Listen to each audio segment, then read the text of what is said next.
Deus é bom, disso eu sei, com minha alma eu vou cantar. Lá no vale ou no monte eu vou cantar, onde quer que eu vá. Deus é bom, disso eu sei, com minha alma eu vou cantar. Lá no vale ou no monte eu vou cantar, onde quer que eu vá. Olá, irmãos e amigos, estamos juntos mais uma vez para o nosso Café com Deus. Meu nome é Edivaldo José e hoje gostaria de compartilhar mais uma meditação baseada na carta de Paulo aos Filipenses, capítulo 3, versos 4 a 7. Assim diz a palavra do Senhor. Embora eu mesmo tivesse razões para ter tal confiança, se alguém pensa que tem razões para confiar na carne, eu ainda mais. Circuncidado no 8º dia de vida, pertencente ao povo de Israel, à tribo de Benjamim, verdadeiro hebreu, quanto à lei, fariseu, e quanto ao zelo, perseguidor da igreja, quanto à justiça que há na lei, irrepreensível. Mas o que para mim era lucro, passei a considerar perda por causa de Cristo. Paulo era um judeu autêntico que seguia fielmente todos os preceitos, todos os aspectos do judaísmo. Isso que ele chama de confiar na carne. É confiar na sua própria capacidade, origem, educação, justiça própria, etc. Agora, em Cristo, ele havia encontrado algo superior, considerando todas essas coisas como perda. Como seguidor irrepreensível da antiga aliança, fez com que ele confiasse em si próprio. Era como os falsos mestres em Filipos viviam confiando em si mesmos, confiando na sua própria capacidade, se achando melhor do que os outros, se sentindo superior aos outros e por isso impondo coisas da lei aos gentios. O Paulo, nesse momento, ele enumera 7 qualidades ou características, 4 das quais possuía desde nascença e 3 que havia escolhido cultivar por convicção própria. Ele diz que foi circuncidado ao 8º dia. O ponto principal em que se baseavam os maus obreiros do primeiro século era justamente a necessidade de serem circuncidados para se tornarem cristãos, uma mistura da antiga com a nova aliança. É como hoje aqueles que falam do dízimo e outros aspectos da lei como sinal de santidade, como se alguém que desse 10% da sua renda fosse mais santo do que outros. Infelizmente, muitos vivem nessa prática e nessa expectativa. E quem não pratica não estaria vivendo em santidade. Do mesmo modo que hoje nós não praticamos a circuncisão por ser um aspecto da lei de Moisés. Isso também diz respeito ao dízimo e tudo que envolve a lei de Moisés. Nesse aspecto, é bom lembrar do que o próprio Paulo disse na carta aos Gálatas, capítulo 5, verso 3. De novo, declaro a todo homem que se deixa circuncidar, que está obrigado a cumprir toda a lei. Ou seja, quer seguir um aspecto, precisa seguir a lei toda. E ele também faz um alerta para quem quer viver assim, no verso 4 do mesmo capítulo, capítulo 5 da carta aos Gálatas. Vocês, porém, que procuram ser justificados pela lei, separaram-se de Cristo, caíram da graça.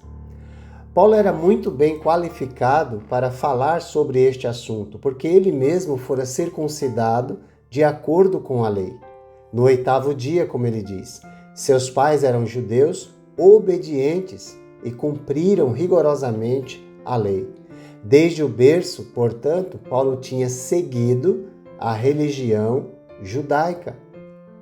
Ele diz também que era da linhagem de Israel. Israel era a nação escolhida por Deus. Antes de tornar-se cristão, Paulo gloriava-se pelo fato de ser dessa linhagem, raça ou nação. Afinal, era a nação escolhida de Deus, desde a época de Abraão. Porém, os judeus esqueceram que Deus abençoaria todas as famílias da terra através de Abraão e do seu descendente.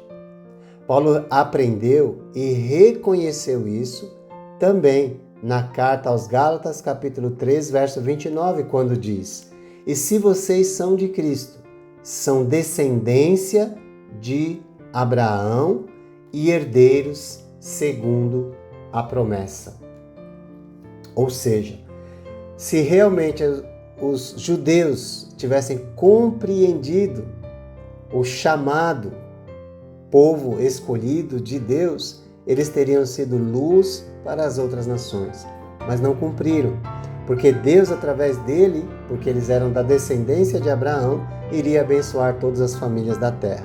Mesmo assim, Deus não desistiu do seu plano e enviou Jesus, da descendência de Davi, da descendência de Abraão, e, consequentemente, em Jesus, nós nos tornamos filhos de Abraão pela fé. Paulo diz também que era da tribo de Benjamim. De todas as 12 tribos de Israel, uma das mais estimadas era a tribo de Benjamim. Dessa tribo veio o primeiro rei de Israel, Saul. Só Benjamim e Judá permaneceram fiéis à casa de Davi quando o reino se dividiu nos dias de Roboão, o filho de Salomão. Jerusalém, o centro religioso e político, era localizado no território dessa tribo. Desta forma, o judeu da tribo de Benjamim pertencia à classe da nobreza, a uma classe distinta entre os israelitas. E Paulo diz também que era hebreus de hebreus. Outra característica dele, lembra que ele está combatendo os falsos mestres que se regozijam por serem da linhagem de Davi, da linhagem de Abraão, né, e querem impor aos gentios práticas da lei. E Paulo vai dizer não. Ele diz: eu sou hebreu de hebreus. O que é isso? Anteriormente ele gloriava-se por ser de uma família puramente hebraica ou hebreia, de pais hebreus, de língua hebraica. Era um hebreu de sangue, não havia mistura, língua, costumes, religião e tudo mais. E isso lhe trazia ou lhe conferia orgulho. E ele poderia muito bem se sentir melhor do que os outros, porém não. Agora ele vai dizer, quanto à lei, fariseu. Uma das seitas mais severas do judaísmo, rigorosas. As qualidades mencionadas anteriormente eram privilégios que Paulo havia recebido por nascimento, mas as últimas três, inclusive a de ser fariseu, eram qualidades que ele mesmo havia desenvolvido. Por escolha própria, convicção e esforço e capacidade, ele tornou-se fariseu, membro da seita mais severa da religião judaica. Como ele mesmo diz, eram os adeptos mais fervorosos da lei. O orgulho aumentara ainda mais. Porém, ele diz, considerei tudo isso como perda. Outro aspecto também que ele vai dizer, quanto ao zelo, ele era perseguidor da igreja. Tamanho zelo que ele tinha pela lei. Paulo, como fariseu, era extremamente zeloso das tradições de meus pais. Ele diz isso na carta aos Gálatas, capítulo 1, verso 4. E esse zelo o levou a perseguir cristãos até a morte. E ele menciona isso em Atos, capítulo 22, versos 3 e 4. Ele consentiu no apedrejamento e morte de Estevão, em Atos 7:58, assolava a igreja, Atos capítulo 8, verso 3. Dá para imaginar como o jovem Saulo desenvolvera tanto orgulho, pois antes de se tornar cristão, era o grande herói do judaísmo e o salvador e protetor das tradições antigas dos fariseus. Quanto à justiça que há na lei, ele diz, ele era irrepreensível, ou seja, diante dos seus companheiros do judaísmo, Paulo era tudo o que a lei exigia. Porém, em seu encontro com Jesus, com o Evangelho de Deus, ele viu a necessidade de renunciar a todos esses privilégios. E no verso 7, nós encontramos o ponto central do assunto que começou lá no capítulo 3, verso 4, que nós já meditamos. Todas essas vantagens. Era como alguém que tinha várias propriedades e bens, mas quando encontrou o verdadeiro tesouro, considerou tudo como perda, ou seja, sem valor. Ele diz, mas por causa de Cristo, revelando que ganhara um novo sentido de valores. O ritual da circuncisão perdeu o sentido para ele. Ter nascido como israelita, benjamita e hebreu não importava mais, mas sim o novo nascimento em Cristo.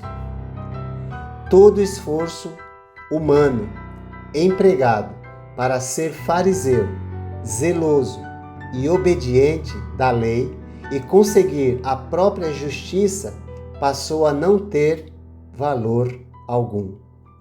Tudo isso Paulo considerava perda, como esterco, e deu este exemplo pessoal para exortar todos os cristãos a renunciarem à glória das vantagens carnais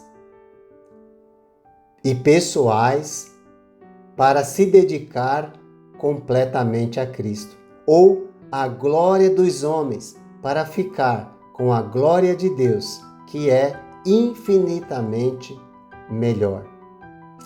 O que você tem valorizado? Aquilo que você tem feito você se sentir melhor do que o outro? É necessário que em Cristo consideremos todos os privilégios antigos como perda, como esterco, como lixo. Você tem considerado as coisas desse mundo como perda quando comparado com o conhecimento de Jesus Cristo? Foi assim que Paulo viveu, porque ele aprendeu com Jesus. Se nós aprendemos com Jesus, é assim que vamos viver. Vamos deixar de lado os privilégios para nos dedicar somente a Cristo. Que Deus te abençoe e te guarde. Deus é por mim, não é com